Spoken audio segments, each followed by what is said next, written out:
देखो भाई ये है एक न्यू भगवत गीता जिसकी कीमत है 11,000 रुपये। इसे आप कुछ नहीं करना है, सिर्फ खोल के रख लेना इस तरीके से, ठीक है। 4 साल अमेरिका पर हमारे सब 15-16 महीना हो गया। जैसे आपने ये पेज खोल लिया, ये एक मशीन है, इस बटन से ऑन होती है। इसे बांसुरी को लगाइए, ये बजने लगेगी। राजा धृतराष्ट्र ने कहा, लाल से धर्म कुरुक्षेत्र में एकत्र हो, मेरे सुतों ने पांडवों ने क्या किया संजय कहो।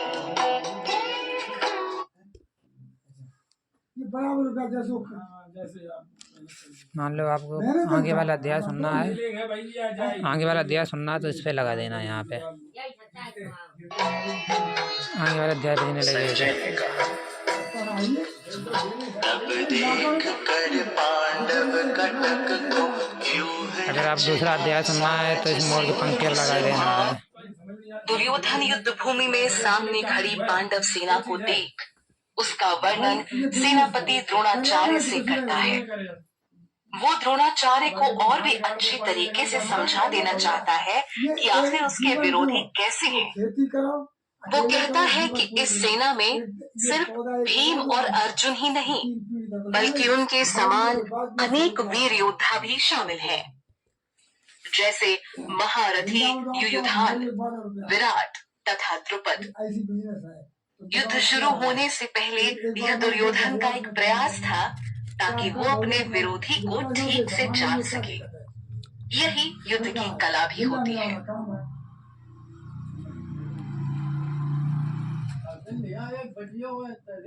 अब हम अध्याय 11 पे आ गए हैं। इस श्लोक में निस्संदेह दुर्योधन का घमंड झलक रहा है, जो कि अपनी और पांडव सेना की शक्ति के बीच एक तुलना को प्रस्तुत कर रहा है। दुर्योधन की नजर में उनकी सेना भीष्म पितामह द्वारा संरक्षित है, जो कि बहुत अनुभवी है, और इस कारण उनकी सेना को हरा पाना मुश्किल है। जबकि दूसरी तरफ पांडवों की सेना की सुरक्षा भीम कर रहे हैं, जो कि भीष्म पितामह से कम अनुभवी है। अपनी जीत का पताका लहराते हुए यहाँ दुर्योधन पांडव सेना को कम आंक रहा है।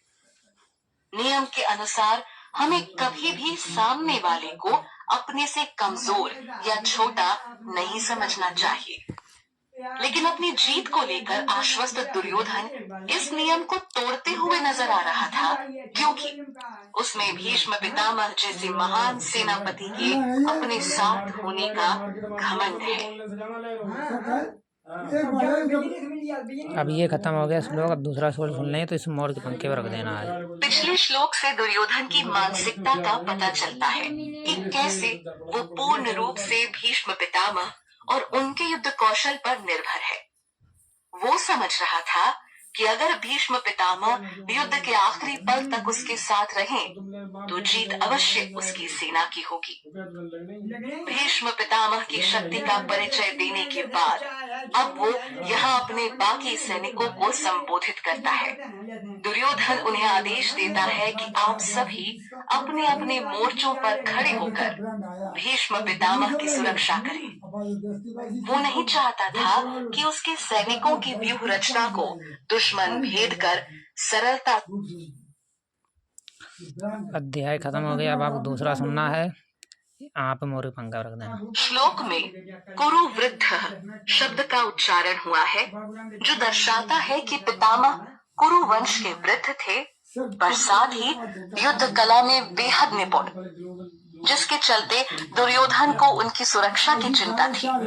इसीलिए वो सैनिकों को पितामह की रक्षा का आदेश देता है। दूसरी तरफ पौत्र दुर्योधन की बात सुनकर वो उसके मनोभाव को समझ भीष्म पितामह उच्च ध्वनि में अपना शंख बजाते हैं। उनका ये स्वरूप सिंह की दहाड़ जैसा प्रतीत होता है। जिसे देख दुर्योधन खुशी से भर जाता है।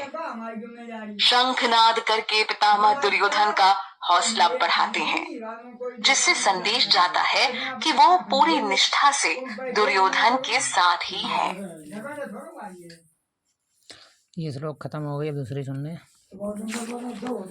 तो आप मान लो यहाँ ये वाली सुननी है तो यहाँ पर रख दें।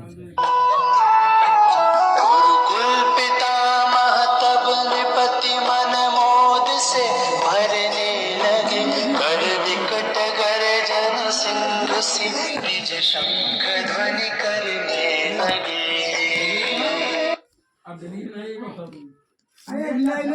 Volume down.